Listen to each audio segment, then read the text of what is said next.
बिस्मिल्लाहिर्रहमानिर्रहीम। Iqra बिस्मि रब्बिकल्लज़ी खलक़।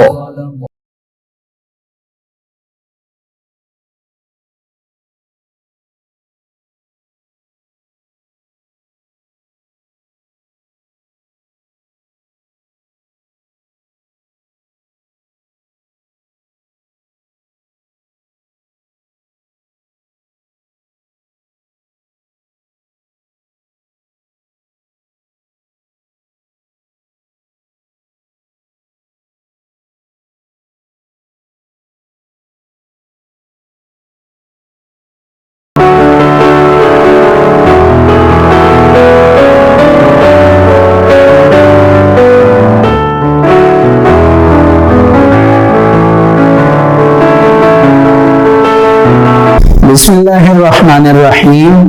Dear students, Assalamu alaikum. Students, today we are going to start the liquid state of the chapter 5, physical states of matter, and the page number of the textbook is 84. Students, आपको याद होगा कि हमने अपने previous lecture में properly जो gaseous state थी उसको कंप्लीट किया था विद लॉस। तो आज जैसा कि आपको बताया गया कि हमने लिक्विड स्टेट को स्टार्ट करना है, तो आइए लिक्विड स्टेट को स्टार्ट करते हैं। लेकिन उससे पहले कुछ इंपॉर्टेंट बात है जो कि सुनना बहुत ज्यादा जरूरी है। उसी तरह जिस तरह हमने गैसियस स्टेट को स्टार्ट करने से पहले कुछ इंपॉर्टेंट बातें की थी, तो जहां तक बात इंपॉर्टेंट बात से रेलिवेंट है तो उसके लिए सामने एक हेडिंग दी गई है, and the heading is physical states of matter.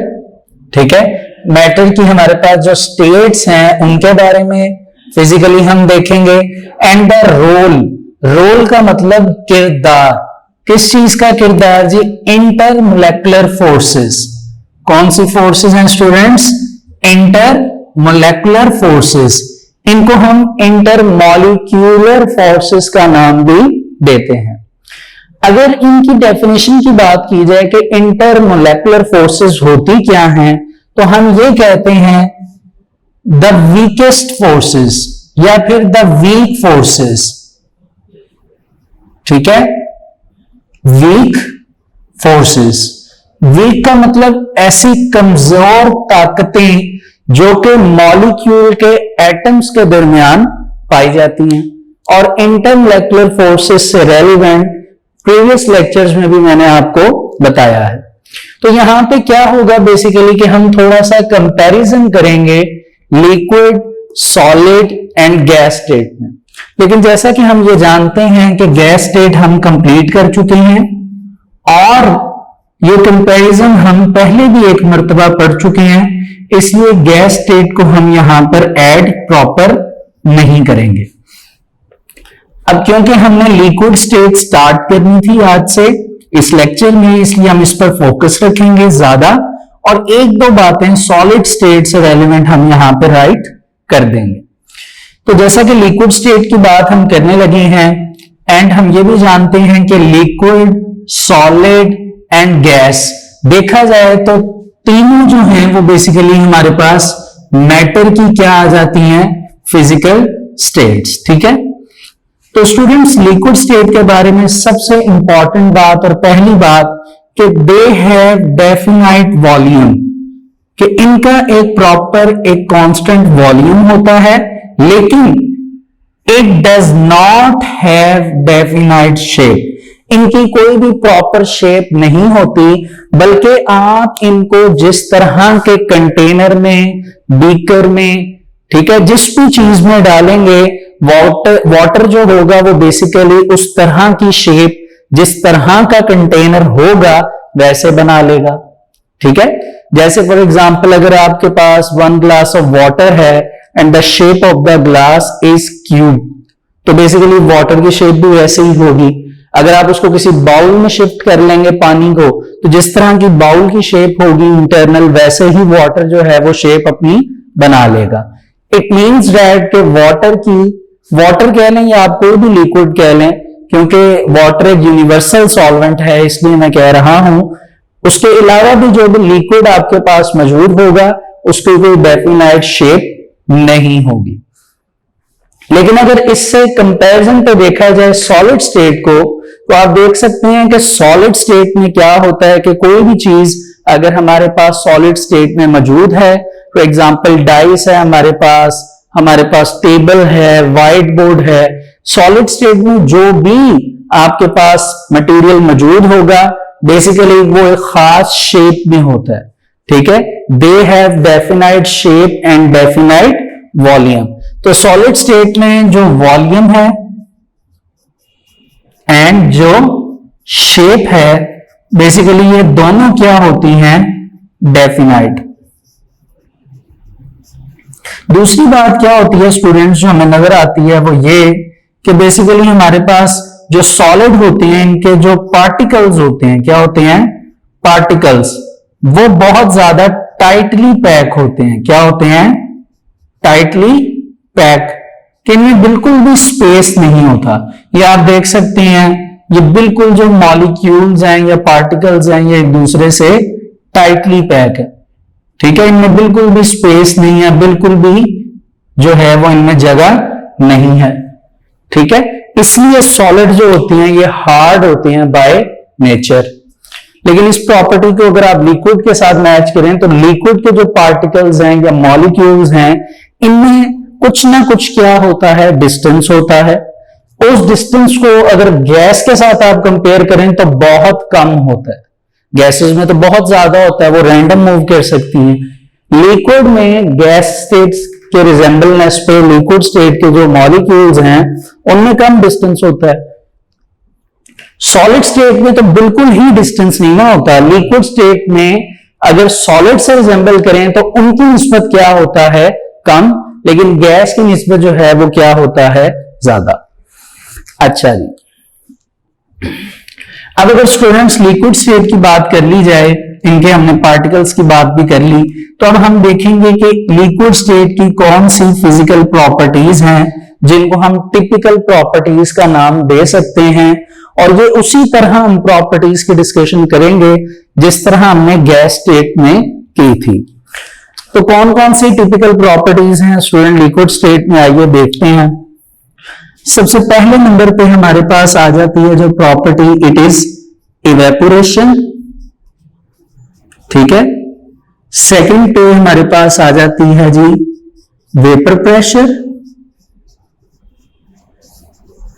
फिर नेक्स्ट है स्टूडेंट्स हमारे पास बॉइलिंग पॉइंट।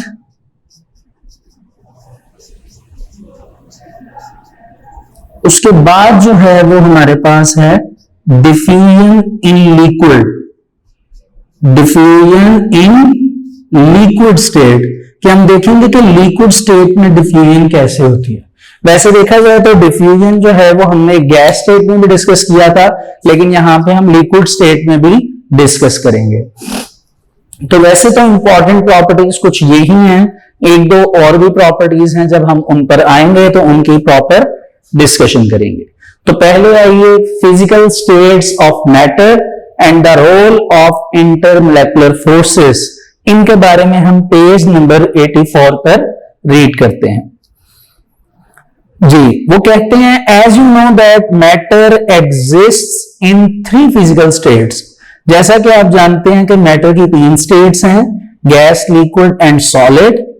इन दी गैसियस स्टेट, देखिए अब जो गैसियस स्टेट की बात होने जा रही है ये आपको अच्छी तरह समझ आ जानी चाहिए। उसकी रीजन क्या है, उसकी रीजन ये है कि गैस स्टेट को हमने बड़ा डिटेल में अच्छी तरह जो है वो समझा हुआ है। तो वो कहते हैं जी कि the molecules are far apart from each other, यानी एक दूसरे से बहुत ज्यादा दूर होते हैं। Therefore their intermolecular forces are very weak, उनमें इंटरमोलेकुलर फोर्सेस बहुत कम होती हैं, ठीक है। 2 ही लाइंस लिखी गई हैं। फिर कहते हैं but in liquid and solid state intermolecular forces play a very important role on their properties. लेकिन सॉलिड और लिक्विड स्टेट में इंटरमोलेकुलर फोर्सेस जो हैं वो बहुत अहम किरदार जो है वो दिखाती हैं। क्यों? क्योंकि इनके दरमियान अगर देखा जाए तो इंटरमोलेकुलर फोर्सेस स्ट्रॉन्ग होती हैं कंपैरेटिवली टू गैस स्टेट, ठीक है। अच्छा, अब वो बताते हैं कि जी in the liquid state molecules are much closer to each other as compare to gases. Gases से कंपेयर किया जाए तो लिक्विड स्टेट के मॉलिक्यूल्स काफी करीब होते हैं, आपको बने हुए नजर आ रहे हैं। ये देखिए गैस मॉलिक्यूल जो हैं वो कितने एक दूसरे से फार अपार्ट हैं, दूर दूर हैं, लेकिन लिक्विड स्टेट में अगर आप गैस की निस्बत देखें तो मॉलिक्यूल एक दूसरे के थोड़े से क्लोज हैं, एक दूसरे के करीब हैं, जिस वजह से लिक्विड के जो मॉलिक्यूल्स होंगे उनमें इंटरमोलेकुलर फोर्सेस स्ट्रॉन्ग होंगी as compare to gas state. आगे उन्होंने यही कहा कि as a result liquid molecule develop strong intermolecular forces which affect their physical properties, जिनका बहुत ज्यादा असर उनकी फिजिकल प्रॉपर्टीज पर पड़ेगा। लाइक डिफ्यूजन आ जाती है उसमें, evaporation, vapour pressure, boiling point, ठीक है। ये वही प्रॉपर्टीज हैं जो आपको बताई गई हैं। फिर ये कहा जा रहा है कि जी compounds have strong intermolecular forces have high boiling point, यानी अगर बॉइलिंग पॉइंट ज्यादा होगा इट मींस दैट उनमें इंटरमोलेकुलर फोर्सेस क्या होंगी, स्ट्रॉन्ग होंगी, ठीक है। यानी अगर आप देखिए कि आपके पास कोई लिक्विड है, जिस लिक्विड को बॉयल करने में टाइम लग रहा है, तो इट मींस दैट उसकी इंटरमोलेकुलर फोर्सेस क्या हैं, स्ट्रॉन्ग हैं। इस पॉइंट को जरा आप जहन में रखिए। अभी हम थोड़ा सा आगे चलेंगे तो एक जगह पर एग्जाम्पल आएगी, वहां एग्जाम्पल में मैं आपको ये जरूर मेंशन करूंगा कि कैसे अगर किसी लिक्विड का बॉइलिंग पॉइंट हाई है तो उसकी इंटरमोलेकुलर फोर्सेस स्ट्रॉन्ग कैसे हो सकती है, मैं आपको एग्जांपल दूंगा, ठीक है। वैसे तो इसकी प्रॉपर एग्जांपल बॉइलिंग पॉइंट के टॉपिक में आती है, लेकिन फिर भी मैं कुछ हद तक आपको ये बात समझाने की कोशिश करूंगा। अच्छा जी, आगे चलते हैं जी कि the intermolecular forces become so dominant in solid state, बहुत ही ज्यादा गालिब आ जाती हैं, डोमिनेंट हो जाती हैं सॉलिड स्टेट में, that the molecules look motionless, कि मॉलिक्यूल्स जो हैं वो बिल्कुल हरकत नहीं करते, ठीक है। दे आर स्टेशनरी, साकिन हो जाते हैं। They arrange in a regular pattern, वो एक अपने आप को एक ऐसे रेगुलर पैटर्न के अंदर जो है वो कवर कर लेते हैं या अरेंज कर लेते हैं।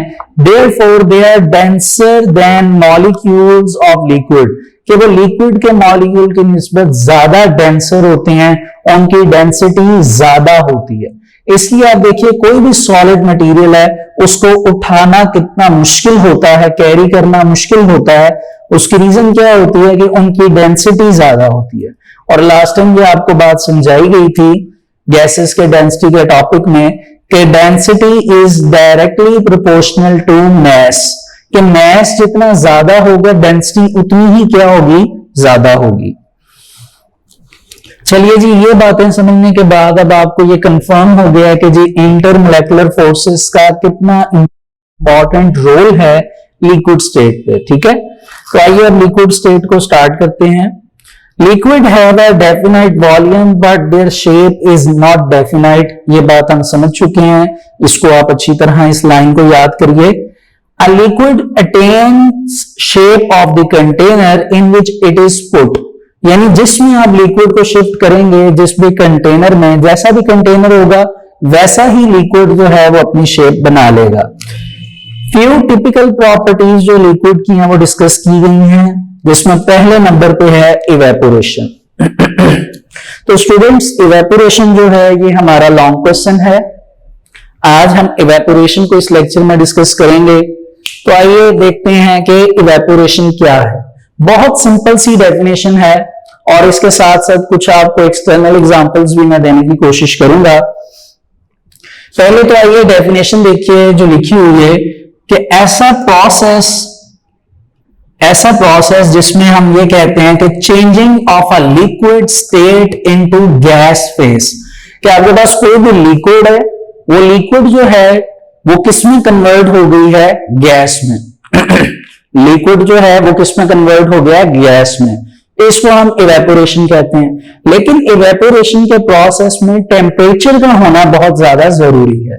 क्यों? क्योंकि अगर आपके पास एक लिक्विड है और आप ये चाहते हैं कि वो लिक्विड गैस बन जाए, तो लिक्विड का गैस फेज में चेंज होने के लिए उस लिक्विड को हमें टेम्परेचर क्या करना पड़ेगा, प्रोवाइड करना पड़ेगा। ठीक है, जैसे आप ये कहिए कि आपके पास वाटर है H2O, ठीक है, आप इसको टेम्परेचर देंगे तो वाटर का केमिकल फॉर्मूला H2O ही है, टेम्परेचर लेने के बाद भी H2O ही रहेगा, केमिकल फॉर्मूला चेंज फिलहाल नहीं होगा।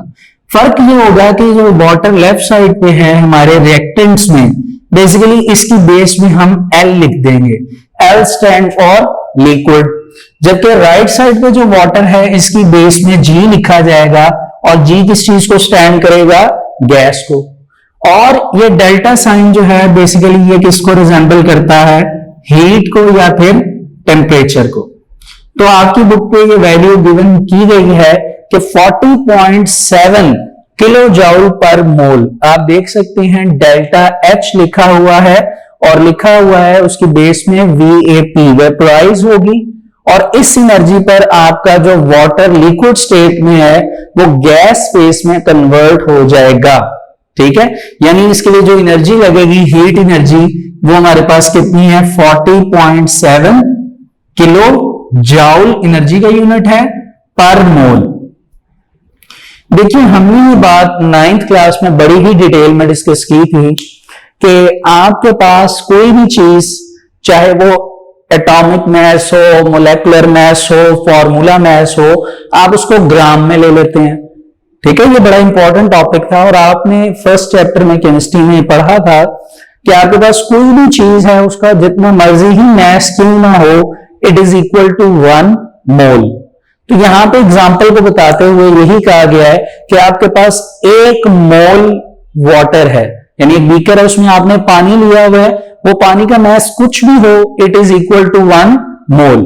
ठीक है, तो 1 मोल ऑफ वाटर अगर आपने लिक्विड स्टेट में लिया और उसको इतना टेम्परेचर प्रोवाइड किया, तो वाटर जो है वो लिक्विड से किस फेज में कन्वर्ट हो जाएगा, गैस फेज में, और basically it is called evaporation. It is called evaporation. ठीक है, थोड़ा सा हम इसको डायग्रामेटिकली समझेंगे, तो इसके लिए मैंने सामने एक बीकर बनाया है सिंपल, उसमें आपको वाटर के मॉलिक्यूल्स नजर आ रहे होंगे। ये एनर्जी मैं इरेज कर रहा हूं ताकि मैं इन वाटर के मॉलिक्यूल्स के बारे में आपको कुछ बता सकूं। देखिए फॉर एग्जांपल हमारे पास ये लिक्विड के मॉलिक्यूल्स हैं, एक लिक्विड है, यहां पे हमने क्या चीज प्रोवाइड की है, टेम्परेचर। जैसे ही हम टेम्परेचर प्रोवाइड करेंगे तो देखिए जो फर्स्ट रो है या लेयर है, इसमें सारे मॉलिक्यूल्स टेम्परेचर को एब्जॉर्ब करेंगे। अब जब ये टेम्परेचर को एब्जॉर्ब करेंगे तो जाहिर सी बात है टेम्परेचर एब्जॉर्ब करने के बाद ये मोशन में आने की कोशिश करेंगे। यानी आप ये कह सकते हैं कि ये जितने भी हमारे पास मॉलिक्यूल्स थे, all the molecules are in rest before temperature, यानी टेम्परेचर लेने से पहले ये सारे के सारे रेस्ट पोजीशन में थे, बिल्कुल भी इनमें मोशन नहीं थी। एक बीकर में आपने पानी डाल के छोड़ दिया, वो वैसे ही रेस्ट मोशन में रहेंगे। लेकिन जैसे ही आपने उस बीकर को टेम्परेचर प्रोवाइड किया तो क्या होगा, ये रेस्ट से ये सारे पार्टिकल्स किस में आ जाएंगे, मोशन में।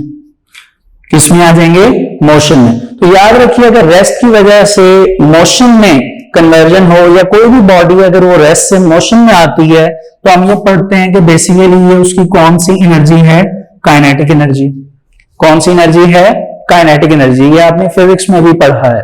तो काइनेटिक एनर्जी, अब हम ये कहेंगे कि टेम्परेचर की वजह से जो फर्स्ट रो के पार्टिकल्स हैं वो क्या करेंगे, काइनेटिक एनर्जी को एब्जॉर्ब करेंगे, या टेम्परेचर को एब्जॉर्ब करने के बाद उनमें काइनेटिक एनर्जी आएगी। अब वो काइनेटिक एनर्जी की वजह से मूव तो करना चाहते हैं, लेकिन लेफ्ट और राइट और बॉटम से बीकर की वॉल्स ने उन्हें रोका हुआ है, और ऊपर अगर वो जाने की कोशिश करें तो ऊपर नेक्स्ट लेयर है, उन्होंने रोका हुआ है। इस वजह से जो इनका टेम्परेचर होगा ये फर्दर आगे ट्रांसफर करेगा नेक्स्ट लेयर पे, सेम उनके साथ भी यही प्रॉब्लम है, तो ये टेम्परेचर आगे जो है ये शिफ्ट होता जाएगा।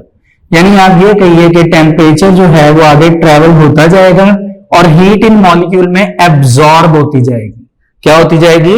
एब्जॉर्ब। तो यहां पे हमें पहले तो ये बात समझ आती है कि जो इवेपोरेशन है वो बेसिकली एक एंडोथर्मिक प्रोसेस है। एंडोथर्मिक प्रोसेस का मतलब क्या होगा? एंडो मीन्स क्या होता है स्टूडेंट्स? इनसाइड। थर्मिक का मतलब क्या होता है? टेम्परेचर। यानी ऐसा प्रोसेस जिसमें टेम्परेचर जो है वो इनसाइड आ जाएगा मॉलिक्यूल के, यानी हीट इज एब्जॉर्ब। हीट जो है वो मॉलिक्यूल्स क्या कर लेंगे? एब्जॉर्ब कर लेंगे। क्या कर लेंगे? एब्जॉर्ब। अब हीट एब्जॉर्ब करने के बाद देखिए जो टेम्परेचर है वो इन तमाम मॉलिक्यूल्स में सेम नहीं है। मोस्टली जो लेयर्स होंगी, जिस तरह ये आप 3 सेंटर वाली लेयर्स कह लीजिए, इनमें एवरेज काइनेटिक एनर्जी होगी। एवरेज का मतलब आप समझते हैं इनमें एवरेज काइनेटिक एनर्जी होगी। लेकिन अब देखिए जैसे ही टेम्परेचर इन मॉलिक्यूल्स को मिलेगा, ये जो सबसे ऊपर मौजूद है अपर लेयर पे, ये मॉलिक्यूल्स क्या करेंगे? अब इन्हें किसी भी तरह की रिस्ट्रिक्शन नहीं है क्योंकि इनके आगे अब कोई लेयर नहीं है। इस वजह से क्या होगा स्टूडेंट्स के मॉलिक्यूल टेम्परेचर को एब्जॉर्ब करेंगे और एब्जॉर्ब करके ये किस स्टेट में जाना शुरू कर देंगे? गैस स्टेट में। ऊपर इनको रास्ता नजर आ रहा है तो इसीलिए ये क्या करेंगे? यहां से गैस स्टेट में कन्वर्ट होंगे और यहां से निकल जाएंगे। तो ये जो लेयर होगी ये लिक्विड से गैस में कन्वर्ट होगी तो इवेपोरेशन स्टार्ट हो जाएगी।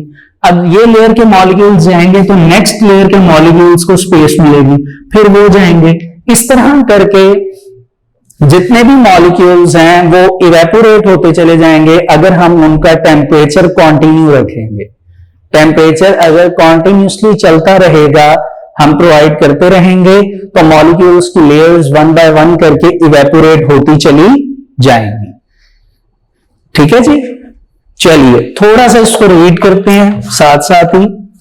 टिपिकल प्रॉपर्टीज में इवेपोरेशन है, फर्स्ट लाइन डेफिनेशन है, वो आप रीड कर लीजिए। आगे देखिए, it is reverse to condensation in which gas changes into liquid.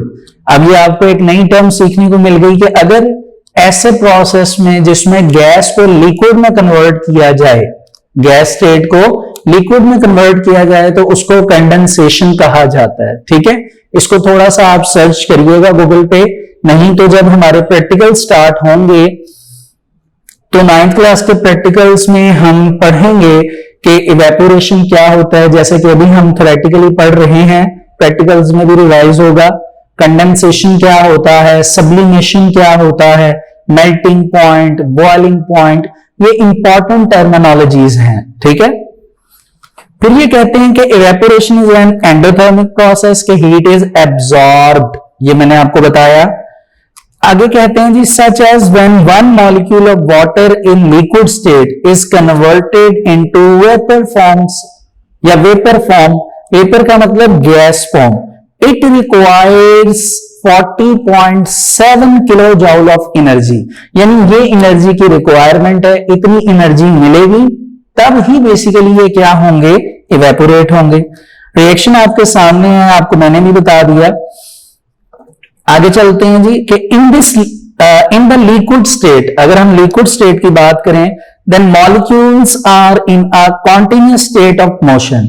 Molecule जो है वो कॉन्टिन्यूसली मोशन में रहने की कोशिश करते हैं। दे possess high kinetic energy but all the molecules do not have same kinetic energy। ठीक है, सब मॉलिक्यूल काइनेटिक एनर्जी गेन करने की कोशिश करते हैं लेकिन सबकी सेम नहीं होती। यहां पे मैंने एग्जांपल काइनेटिक एनर्जी को समझाने के लिए आपको ये कहा था कि बीकर में मॉलिक्यूल रेस्ट पे रहेंगे, स्टेशनरी। वो सिर्फ आपको काइनेटिक एनर्जी की डेफिनेशन समझाने के लिए बताया गया था कि बेसिकली कोई भी बॉडी जब रेस्ट पे होती है, रेस्ट से मोशन में आती है, तो हम ये कहते हैं कि वो काइनेटिक एनर्जी क्या कर रही है? गेन कर रही है। जैसे गाड़ी है, कार है, वो कार अगर एक जगह पे खड़ी है तो हम ये कहते हैं जी वो रेस्ट पे है। वो बॉडी रेस्ट पर है। लेकिन जैसे ही वो चलना स्टार्ट होगी, उसको चलाया जाएगा तो वो रेस्ट से मोशन पर आ जाएगी वो बॉडी। तो हम ये कहेंगे जी बेसिकली उसमें काइनेटिक एनर्जी पोजेस हो रही है। काइनेटिक एनर्जी जो है वो कंटिन्यूसली अब बढ़ती चली जाएगी, उसकी स्टॉप नहीं होगी अगर वो गाड़ी चलती रहेगी। इसी तरह यहाँ पे काइनेटिक एनर्जी के बारे में आपको बताया गया और साथ ये भी बताया गया कि काइनेटिक एनर्जी सेम नहीं होती। कुछ मॉलिक्यूल जो होंगे जो अपर लेयर वाली, उनकी काइनेटिक एनर्जी ज्यादा होगी, इसीलिए वो इवेपोरेट करेंगे। नीचे जो लेयर्स हैं उनकी एवरेज काइनेटिक एनर्जी होगी। तो क्या कहा गया जी कि majority of the molecules have average kinetic energy and few have more than average kinetic energy. ज्यादातर की एवरेज होगी, लेकिन कुछ जो है वो एवरेज से ज्यादा होंगे।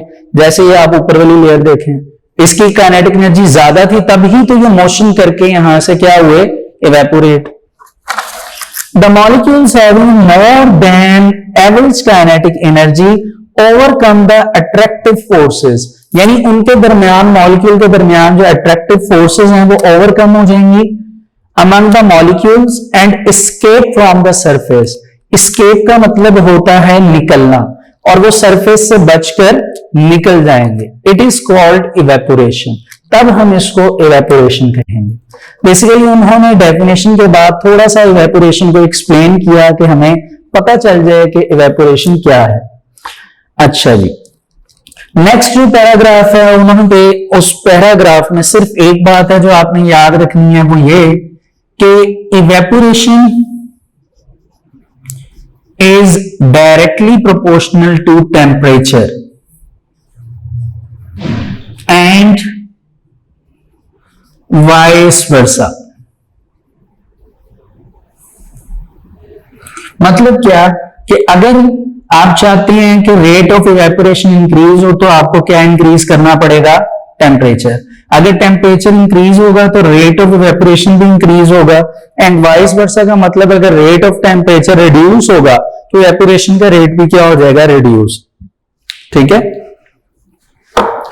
Evaporation is a continuous process taking place at all temperature. हर टेम्परेचर पे होता है। The rate of evaporation is directly proportional to the temperature if it increases with the increase of temperature because of increase in kinetic energy of the molecule। Simple सी बात है, इसमें कोई बात ऐसी नहीं है जो मुश्किल हो।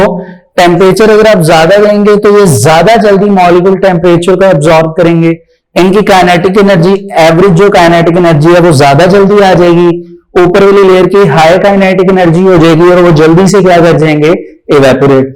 टेम्परेचर ज्यादा देंगे तो रेट ऑफ इवेपोरेशन भी इंक्रीज हो जाएगा। अगर आप टेम्परेचर कम देंगे तो ये इन पर बहुत ज्यादा टाइम लगेगा काइनेटिक एनर्जी इन मॉलिक्यूल्स में एब्जॉर्ब करने के लिए। टेम्परेचर बहुत ही स्लोली एब्जॉर्ब होगा तो रेट ऑफ इवेपोरेशन अल्टीमेटली क्या हो जाएगा, रिड्यूस हो जाएगा, कम हो जाएगा। ठीक है। अच्छा, नेक्स्ट जो पैराग्राफ है स्टूडेंट्स, बेसिकली वो आपके पास एक कह लीजिए शॉर्ट क्वेश्चन भी है। क्वेश्चन पहले आप लिख लीजिए, मैं क्वेश्चन बोल रहा हूं। क्वेश्चन क्या है जी, evaporation is a cooling process. क्या क्वेश्चन है, evaporation is a cooling process how, HOW आप लिखेंगे कि इवेपोरेशन जो है वो कूलिंग प्रोसेस है। हाउ कैसे, कि बेसिकली इवेपोरेशन की वजह से कूलिंग इफेक्ट क्रिएट होता है। हम देखेंगे वो कैसे। कूलिंग इफेक्ट, हम यही हेडिंग बना लेते हैं। देखिए, इस कूलिंग इफेक्ट को बताने के लिए मैं आपको कुछ पहले एग्जांपल्स देना चाहता हूं। सिंपल मिसाल के तौर पे आप एक ऐसी स्ट्रीट में से या एक ऐसी लेन में से गुजर रहे हैं जहां पे बहुत ज्यादा दरख्त लगे हुए हैं, बहुत ज्यादा ट्रीज हैं। तो आपको ये पता होना चाहिए कि ट्रीज भी बेसिकली ऑल द टाइम जब तक सनलाइट अवेलेबल होती है वो क्या करते हैं, इवेपोरेशन का प्रोसेस करते रहते हैं। क्यों? क्योंकि उनकी बॉडी में वाटर जो है वो हाई कंटेंट में होता है, बहुत ज्यादा होता है। सनलाइट जैसे ही उनके बॉडी के ऊपर आकर स्ट्राइक करती है या उनकी बॉडी के ऊपर आकर गिरती है तो वो रेडिएशंस जो सनलाइट की हैं वो बेसिकली जो वाटर उनकी बॉडी में होता है उसको गैस फेस में कन्वर्ट कर देते हैं। लेकिन उसका असर क्या पड़ता है? उसका असर ये पड़ता है कि जो सराउंडिंग एरिया होता है, जो सराउंडिंग एरिया होता है उस पर कूलिंग इफेक्ट जो है वो शो होता है। जैसे बहुत ज्यादा गर्मी है, आप एक ऐसी स्ट्रीट में से या एक ऐसी रोड पे से गुजर रहे हैं जहां पे बहुत ज्यादा व्हीकल्स जो हैं वो चल रही हैं, जाहिर सी बात है फॉसिल फ्यूल बर्न हो रहा है तो बहुत ज्यादा टेम्परेचर होगा। लेकिन अचानक ही एक आप ऐसी लेन में या एक ऐसी रोड पे एंटर हो जाते हैं जहां पर बहुत ज्यादा ट्रीज लगे हुए हैं तो वहां पर आपको कूलनेस फील होगी as compare to main road. क्यों? क्योंकि एक तो वहां पर फॉसिल फ्यूल इस्तेमाल नहीं हो रहे बिल्कुल, या अगर होंगे भी तो उनका रेट बहुत कम होगा, या फिर बेसिकली उस लेन में बहुत ज्यादा ट्रीज होने की वजह से कूलिंग इफेक्ट क्रिएट हो रहा होगा जो कि वहां पर मौजूद इवेपोरेशन के प्रोसेस की वजह से हुआ है। इसी तरह अगर हम बात करें बुक का जो नेक्स्ट पैराग्राफ है उसके रेलिवेंट, तो उन्होंने बस ये बताया है कि जो सराउंडिंग मॉलिक्यूल्स हैं बेसिकली कि जब इवेपोरेशन होती है तो इवेपोरेशन का जो सारा प्रोसेस अभी हमने पढ़ा कि जिसमें एवरेज काइनेटिक एनर्जी होती है जो मॉलिक्यूल एब्जॉर्ब करते हैं। उसके बाद हमने ये देखा कि कुछ मॉलिक्यूल्स जो हैं वो हाई काइनेटिक एनर्जी गेन बन जाते हैं, मतलब उनमें हाई काइनेटिक एनर्जी जो है वो आ जाती है और बेसिकली वो इवेपोरेट होने की कोशिश करते हैं।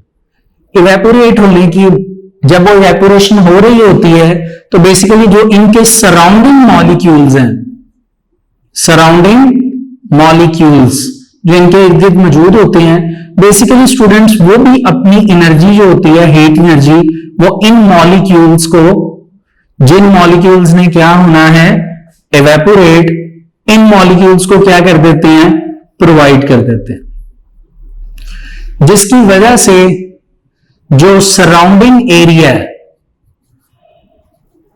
इर्द गिर्द का जो एरिया है वो कूल पड़ना शुरू हो जाता है, जिसकी वजह से बेसिकली क्या होता है कूलिंग इफेक्ट।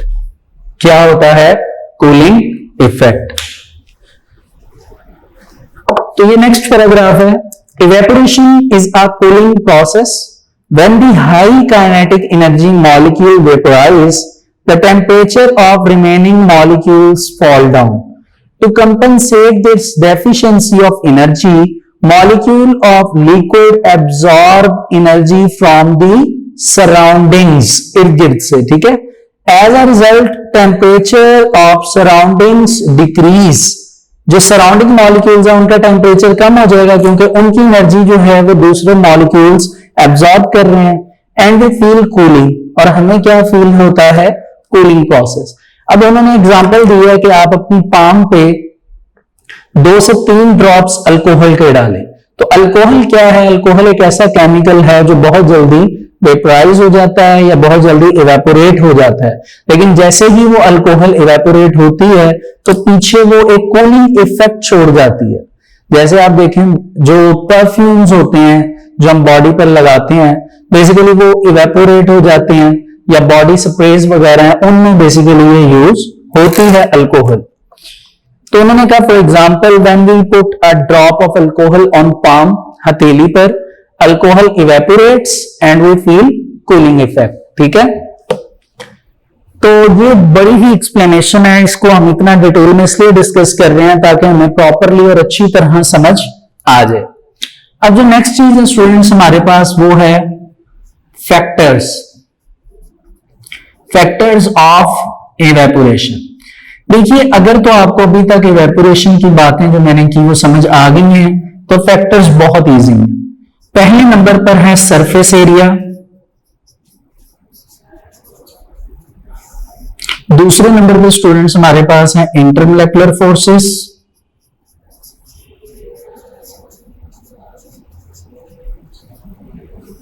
और तीसरे नंबर पर स्टूडेंट्स हमारे पास आ जाता है टेम्परेचर। यानी ये 3 फैक्टर्स हैं जो बेसिकली इफेक्ट करते हैं इवेपोरेशन पे। तो पहले नंबर पे सरफेस एरिया। देखिए एरिया जितना बड़ा होगा इवेपोरेशन उतनी ही ज्यादा और जल्दी होगी। अगर एरिया कम होगा तो इवेपोरेशन का रेट भी क्या हो जाएगा, कम हो जाएगा। जैसे इधर जो एग्जांपल दी गई वो ये कि आपने टी पीनी है, चाय पीनी है, तो चाय पीने के लिए जाहिर सी बात है टी कप यूज किया जाता है। जो टी कप है उसका एरिया कम होता है। जब हम उससे चाय पीते हैं गर्म चाय, तो वो बहुत ज्यादा हीटअप होती है। लेकिन अगर आप सॉसर का इस्तेमाल करें, उस चाय को सॉसर में डालें, सॉसर मींस पिंच, सॉसर में डालें तो क्या होता है, सॉसर का सरफेस एरिया बड़ा होता है। थोड़ा सा सरफेस एरिया बड़ा होने की वजह से इवेपोरेशन होती है और कूलिंग इफेक्ट क्रिएट होता है। ठीक है, तो बेसिकली ये आपके पास सरफेस एरिया है। Evaporation is a surface phenomenon, greater surface area greater is evaporation and vice versa. Vice versa का मतलब अगर सरफेस एरिया बड़ा होगा तो रेट ऑफ इवेपोरेशन ज्यादा जल्दी होगा और ज्यादा होगा। अगर सरफेस एरिया कम होगा तो रेट ऑफ इवेपोरेशन भी कम हो जाएगा।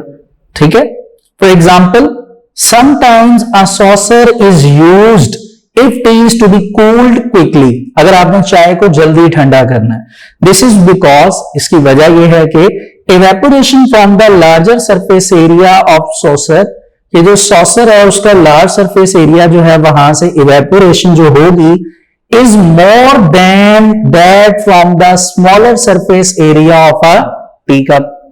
ठीक हो गया जी। नेक्स्ट है स्टूडेंट्स टेम्परेचर। ये भी बहुत सिंपल है। जैसा कि आपके पास ये बीकर है यहां पे बना हुआ है, इस पे ही हमने टेम्परेचर की बात डिटेल में की थी और मैंने आपको पहले ही बता दिया था कि rate of evaporation is directly proportional to temperature, यानी टेम्परेचर जितना ज्यादा होगा रेट ऑफ इवेपोरेशन उतना ही क्या होगा, ज्यादा। क्यों? क्योंकि तमाम मॉलिक्यूल ज्यादा टेम्परेचर को एब्जॉर्ब करेंगे बहुत जल्दी, एवरेज काइनेटिक एनर्जी बनेगी, अपर लेयर की हायर काइनेटिक एनर्जी बनेगी और वो जल्दी जल्दी जो है वो क्या होगा, उनकी इंटरमोलेकुलर फोर्सेस टूटेंगी और वो इवेपोरेट होना शुरू हो जाएंगे। तो टेम्परेचर के बारे में क्या लिखा हुआ है, at high temperature rate of evaporation is high because at high temperature kinetic energy of the molecules increases so high, इतनी ज्यादा that they overcome the intermolecular forces, कि वो intermolecular forces पर गालिब आ जाते हैं and evaporate rapidly, और बहुत जल्दी जो है वो evaporation शुरू हो जाती है क्योंकि intermolecular forces को वो टेम्परेचर तोड़ देता है। नेक्स्ट उन्होंने एग्जांपल दी है जी, फॉर एग्जांपल कि आपके पास एक बीकर है जिस बीकर में आपने ठंडा पानी लिया हुआ है और एक बीकर है जिस बीकर में आपके पास गर्म पानी है और आप उसको टेम्परेचर भी देना चाह रहे हैं। तो क्या होगा, थोड़ी देर के बाद आप ये देखेंगे कि वाटर का लेवल पहले बैलेंस था, इक्वल, लेकिन जिस पानी को गर्म रखा गया या अगर उसको टेम्परेचर मजीद दिया गया तो उसका लेवल कम हो जाएगा। क्यों? क्योंकि जिस पानी को आपने टेम्परेचर दिया बेसिकली उसमें इवेपोरेशन का प्रोसेस स्टार्ट हो गया, वाटर के मॉलिक्यूल ने टेम्परेचर को एब्जॉर्ब किया और लिक्विड से गैस फेस में कन्वर्ट हो गए और इवेपोरेट होना शुरू हो गए। ठीक है, सिंपल सी एग्जांपल आगे लिखी हुई है। For example water level in a container with hot water decreases earlier than that of a container with cold water. ठीक है, this is because the hot water evaporates earlier than the cold water. ठीक है, वो जल्दी evaporate हो जाता है। यानी अभी जो हमने पहले दो पॉइंट पढ़े, सरफेस एरिया और इंटरमोलेकुलर फोर्सेस, ये दोनों क्या थे, डायरेक्टली प्रोपोर्शनल थे।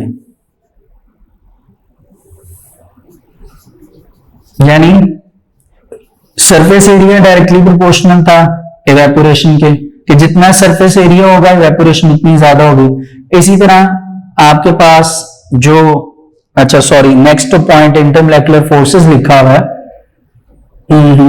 इसको ऐसे नहीं लिखेंगे, एक मिनट, इन पॉइंट्स को हम चेंज कर लेते हैं स्पेस को, कि ये अगर सरफेस एरिया तो दूसरे नंबर पर हम क्या रख लेते हैं, टेम्परेचर, क्योंकि हमने अपना कॉन्सेप्ट क्लियर करना है इस वजह से। तो ये एक दूसरे, ये सरफेस एरिया भी डायरेक्टली प्रोपोर्शनल होता है इवेपोरेशन के और टेम्परेचर भी। तो हम ये कहेंगे ये डायरेक्टली प्रोपोर्शनल होते हैं, सरफेस एरिया डायरेक्टली प्रोपोर्शनल होता है इवेपोरेशन के, और टेम्परेचर भी डायरेक्टली प्रोपोर्शनल होता है इवेपोरेशन के। जितना सरफेस एरिया ज्यादा होगा इवेपोरेशन का रेट उतना ही ज्यादा होगा, एंड वाइस वर्सा। टेम्परेचर जितना ज्यादा होगा रेट ऑफ इवेपोरेशन उतना ही ज्यादा होगा, एंड वाइस वर्सा। तीसरे नंबर पर आ जाती है हमारे पास स्टूडेंट्स इंटरमोलेकुलर फोर्सेस।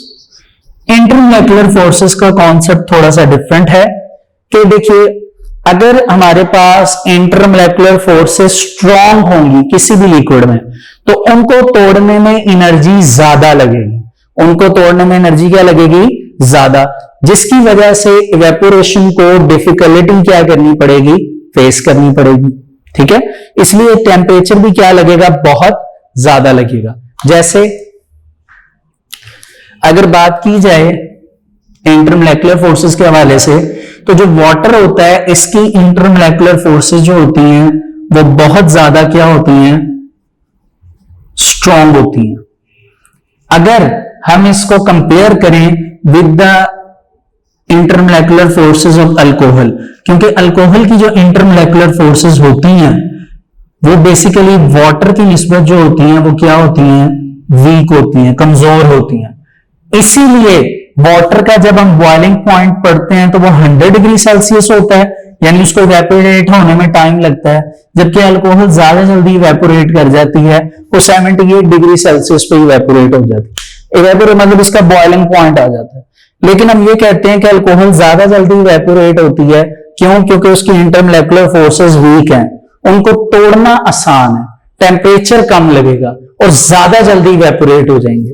जबकि ऐसा काम वाटर में नहीं होता, क्योंकि वाटर की इंटरमोलेकुलर फोर्सेस क्या होती हैं, स्ट्रांग होती हैं। तो यही सीन यहां पे राइट किया गया इंटरमोलेकुलर फोर्सेस में कि if the intermolecular forces are stronger तो molecules face difficulty in evaporation, और सेम एग्जांपल है जो मैंने वाटर एंड अल्कोहल की दी है। ठीक है, तो ये स्टूडेंट्स हमारे पास इवेपोरेशन का टॉपिक था, थोड़ा सा डिटेल में हमने डिस्कस किया। अब आइए इसको मार्क करिए कि लॉन्ग क्वेश्चन कैसे आएगा और आपने कैसे लिखना है। क्वेश्चन आपको यूं आएगा, define evaporation and explain it's factors. अगर तो इस तरह क्वेश्चन आता है तो आप क्या करेंगे, फर्स्ट लाइन लिखेंगे इवेपोरेशन की, जिस तरह सामने मैंने राइट की, उसके बाद आप डायरेक्ट रिएक्शन लिखेंगे और उसके सामने जो delta H is equal to 40.7 kilo joule per mole है वो एनर्जी लिखेंगे।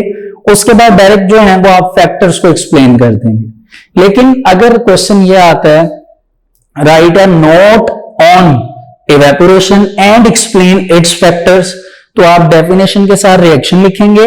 रिएक्शन लिखने के बाद नीचे जो पैराग्राफ है, इन दिस लिक्विड स्टेट पर, यहां पे एक्सप्लेनेशन की हेडिंग बनाएंगे। इस पेज पर, पेज नंबर 84 के लास्ट पे जो 3 लाइंस हैं ये, 85 के स्टार्ट पर जो फर्स्ट 3 लाइंस हैं और उसके साथ सेकंड पैराग्राफ है, एनर्जी ऑफ द मॉलिक्यूल्स, वहां तक रखेंगे। उसके बाद आप फैक्टर्स की हेडिंग देके फैक्टर्स को एक्सप्लेन कर देंगे। इसमें जो पैराग्राफ है, evaporation is a cooling process, basically ये आपका शॉर्ट क्वेश्चन है कूलिंग इफेक्ट का। इसको थोड़ा सा आप शॉर्ट कर लें लिखते वक्त, इसमें 1-2 लाइंस छोड़कर आप इसको शॉर्ट क्वेश्चन बना लें, और एग्जाम्पल उसमें पहले से उन्होंने अल्कोहल की दी हुई है। तो बेसिकली स्टूडेंट्स इस तरह आप ये टॉपिक कंप्लीट करेंगे इवेपोरेशन का। इसको लॉन्ग क्वेश्चन में याद करके इसको आप अपने पास नोट्स में राइट करेंगे, एंड होपफुली बहुत डिटेल में आपको ये लॉन्ग करवाया गया है। अच्छी तरह अगर आप ये लेक्चर सुनते हैं तो आपको एक दफा ये कॉन्सेप्ट क्लियर हो जाएगा कि व्हाट इज बेसिकली इवेपोरेशन। तो स्टूडेंट्स अभी के लिए आज हम यहां तक ही अपना टॉपिक रखते हैं। इंशाल्लाह नेक्स्ट टाइम वेपर प्रेशर के साथ आपको नेक्स्ट लेक्चर में आपसे मुलाकात होगी। अभी के लिए अल्लाह हाफिज।